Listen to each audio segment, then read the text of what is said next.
the absolute state of the Labour Party, run by dead behind the eyes, soulless hacks who'd sell their own grannies on eBay for a parliamentary seat, who are less charismatic than some middle manager who's been told they've got to do a health and safety presentation with 5 minutes notice because Dan's called in sick. Apologies to middle managers in the audience. These ladder-climbing hacks who see politics not about representing the people that the Labour Party was founded to represent 125 years ago, but as a lucrative launchpad to work for private healthcare companies, defence firms, private lobbyists, and city firms. And it's like they came to power and whipped out a list of groups in society already suffering in a cruel and broken society that they could give another kicking to. Pensioners, by scrapping the winter fuel payment. Children, by voting to keep the 2-child benefit cap. And then, of course, disabled people. Look, I was just scrolling on Twitter before I came here, and I saw pictures of actual living, breathing human being canvassing for the Labour Party. It gets more disturbing. They were smiling. I say smiling. The rictus grin people pull when they're dying inside is a more apt description. But just imagine using some of your precious few moments alive on this earth to knock on doors and tell people to vote for that. This party they're campaigning for has just voted to strip disabled people of up to £10,000 a year. They are going to drive hundreds of thousands of people into poverty, all because the Labour Party doesn't want to ask their rich mates to pay a little bit more in tax. Imagine, are they going to lie on their deathbed, these activists, and think to themselves, if only I spent more time campaigning to make poor people poorer, because that's what they are doing. The soulless to run the country have the audacity to tell people, the poorest people in society, that we have to live within our means. We've got a Prime Minister being paid over 166 grand a year who won't even buy his own glasses. He has to get his rich mates to pay for them instead. And of course, there is the greatest crime of all.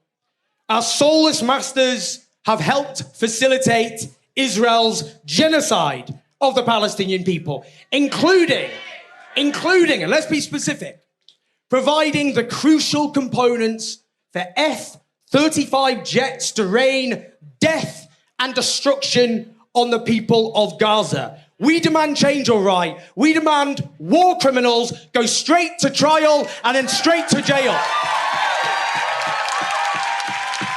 But here's why I'm optimistic. I'm a sunny, optimistic human being. This is why I'm optimistic.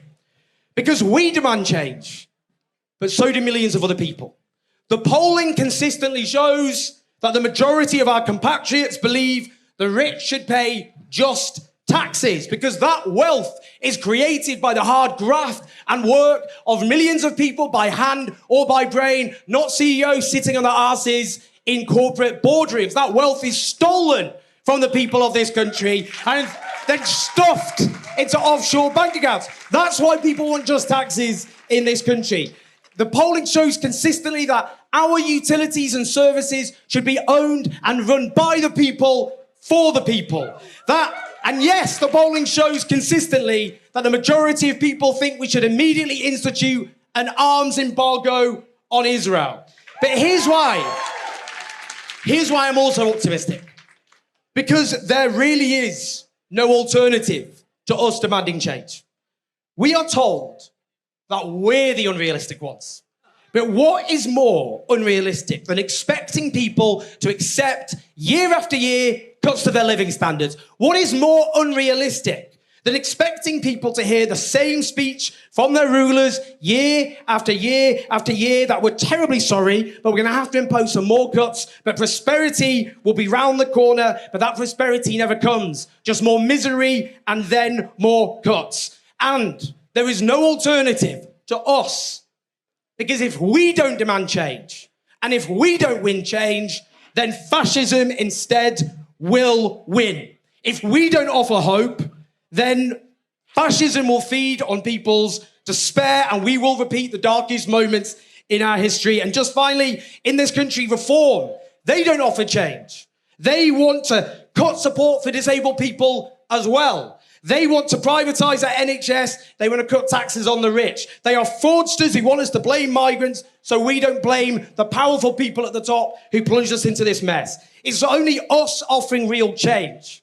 And that doesn't mean changing the politicians at the top. It means changing our broken social order and building a new society. Not one run for profits for a tiny few, but run in the interest of the majority. And just to finally wrap up, we won the rights and freedoms, not because of the goodwill and generosity of those at the top, but the struggle and sacrifice from those from below. Like the Chartists, the first working class political movement who fought for democracy, the suffragettes who were thrown into dirty cells, force-fed, like the trade unionists who fought for workers' rights, the LGBTQ activists who fought for our rights. We stand on the shoulders of giants, and we owe it to our ancestors not just to defend those rights and freedoms, to build on what they won and build a new society run in the interest of the majority. Let's demand change. Let's win change. Thank you. Woo!